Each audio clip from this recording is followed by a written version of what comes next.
You're watching Toronto Sports Rush on the Bet Rivers Network. There he is, one of the newest Blue Jays, Dylan Cease. Dylan, is it true you chose the Toronto Blue Jays because you grew up in Milton, Georgia, and Milton, Ontario is a suburb of Toronto? You know, I like that explanation. I can't say that's accurate, but it's close. It's really close. Had you ever been to Canada before you played Major League Baseball? I was in, is it short season? I think Vancouver's got a team, right, in short season. Yeah, the Vancouver Canadians. Yeah, so I was there a little bit, but not like for vacation or travel or anything. I've only been there for baseball. Okay, so have you prepared yourself? Have you had Tim Hortons? Have you had poutine before? Tim Hortons, yes. I went there recently when we were doing physicals. No, I haven't had poutine. That's the fries, right? French fries with stuff on them or something like that. It's fries with gravy and cheese curds, and it's a meal where you're like, yeah, that's pretty good, but I don't need to have that for another 6 months. I think there's some Canadian cuisine that I really like, but I do think that that's not going to be on my list, to be honest with you. I'll try it. I'll give it a try. I'm gonna do the Canadian experience, but yeah, it's probably not going to be on my list. So you don't have to really prepare yourself because we use a lot of what you guys use in the States. Like for our stoves, we use Fahrenheit, we use weight, we use pounds. When you measure someone, you're 6'2", whatever, you don't go by meters. The only thing you have to figure out is Celsius, and it's the right way for temperature because at 0, that's freezing. Yeah, that makes the most logical sense. I think that'll take me. I'll have that done and I'll have that figured out in about a week. Once I go through all the seasons and I'm able to equate what 70 degrees is to Celsius, it'll be pretty quick. And whenever you say Toronto, you take out the second T. It's Toronto. I have been told that. No T. So you'll be getting a lot of questions about beekeeping because it's something that your dad and you do. And my theory is you do it because it brings you to a Zen-like state because it's not you aren't going in there rammy. It brings you peace. Am I right in saying that's why you do it?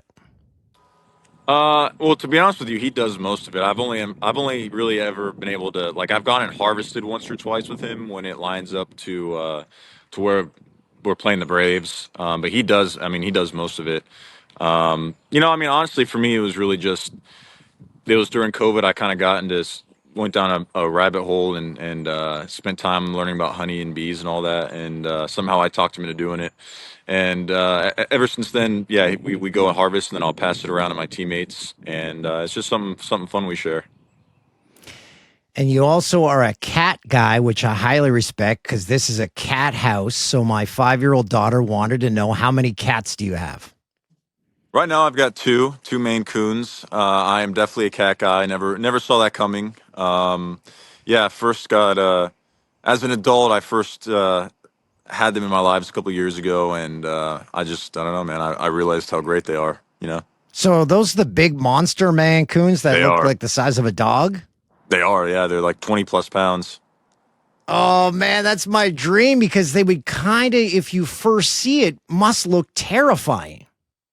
They do scare a lot of people, and but no, they kind of act like dogs too. To be honest, I mean, if I'm upstairs, they're following me upstairs. If I'm going and doing something, they're very social, not very frightened cats, which is cool. Because obviously with cats, it's most of the time it's they could be in a different room for 3 days and you don't know they're there, kind of thing.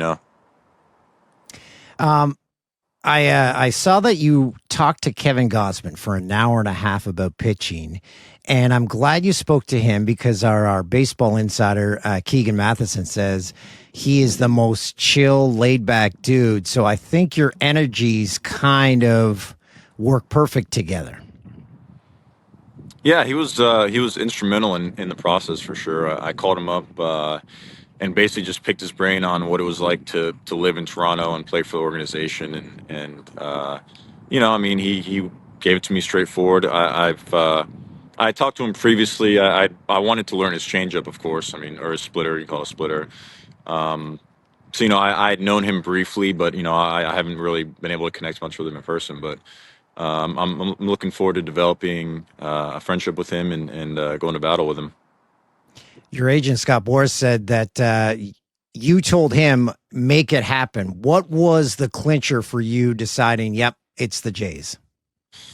Yeah, I think I mean basically the team checked all the boxes, and it was one of those where it's like why wait, I met with all the teams, I talked with them, and the Jays were aggressive from the start. I liked what they had. I liked what they had for me, and coming off of a World Series run, almost World Series championship.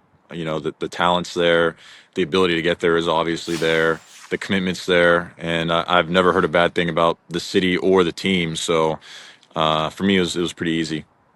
You are going to walk into a whirlwind because, as you know, Canadians love hockey. No one wants to talk about the Toronto Maple Leafs right now. After what the Blue Jays did last season, people still in the offseason, that's all they want to talk about. So most Major League Baseball teams, they have one market, one designated fan base. This, you have an entire country. Yeah, that's cool. Are the Maple Leafs struggling? You know what?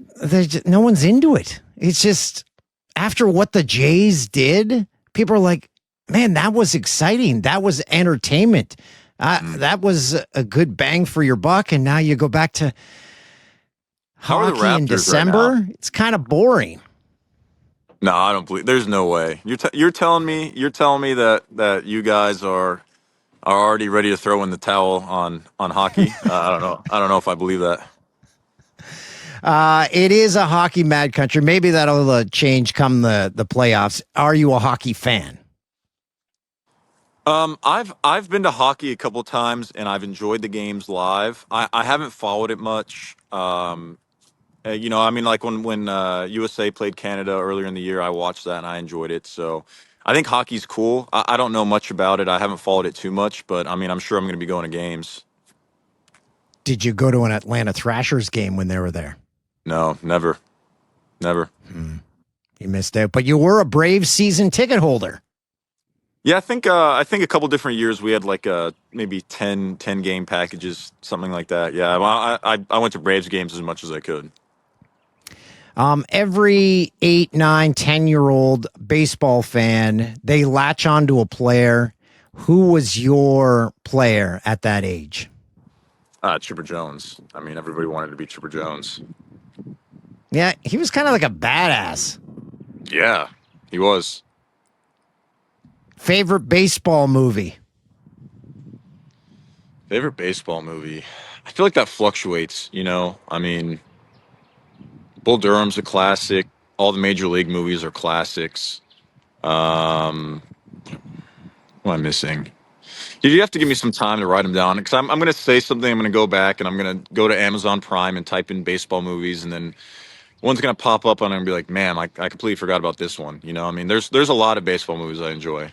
Yeah, I will give you the one you missed, Field of Dreams.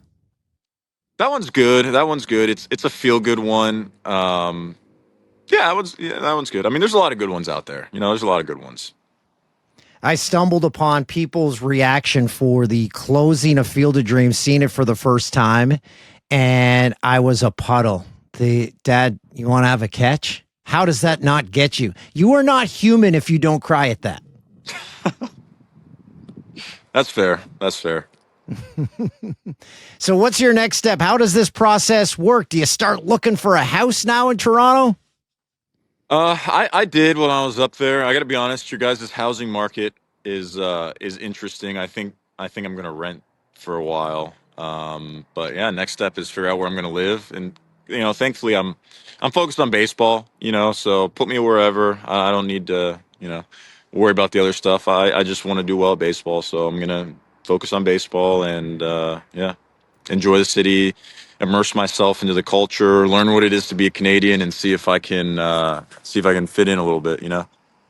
Some Jays in the past, they lived in the hotel that is in the stadium. Would that be an option?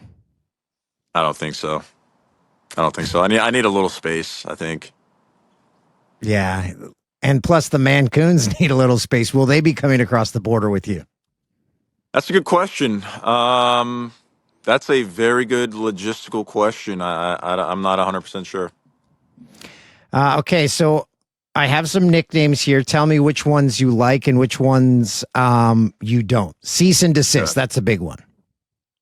I mean, I think that's a good headline, but I don't think that's a good nickname. It's too much. I mean, that's not going to be a nickname's got to flow. It's got to be easier to say than the name. Ceasefire. It's okay. Not a great nickname. DC. That's solid. I mean, I get that one a lot. I think that one's just a simple, nothing special but solid. And finally, the lawyer, because cease and desist. The lawyer.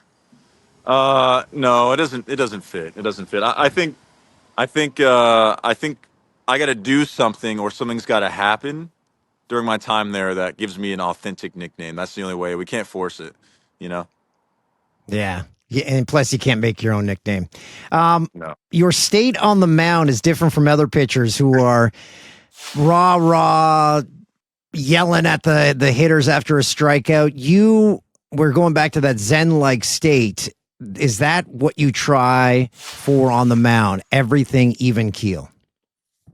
Yeah, for the most part. I mean, yeah, I'm not the biggest. I'm not the biggest, I guess, screamer or whatever you want to call it. I don't know. I guess to me, like, I don't know, I'm there to do my job and stay focused. And even I don't know, man.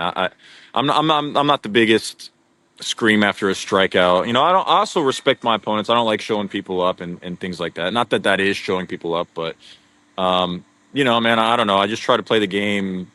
I try to play a game hard and I guess I keep my emotions to myself mostly. But hopefully we have some moments where I show a little bit this year.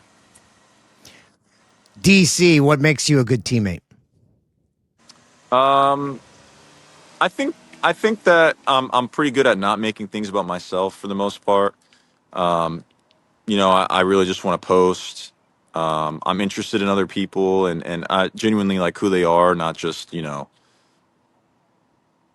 Yeah, I mean, at the end of the day, I'd like to think that I basically treat every person I ever meet the same. I like to learn about them. I like to see what makes them tick, and I think I'd like to see the best in people too. And I think that's something that people can enjoy, and yeah, I mean, it's kind of hard to sit here and say.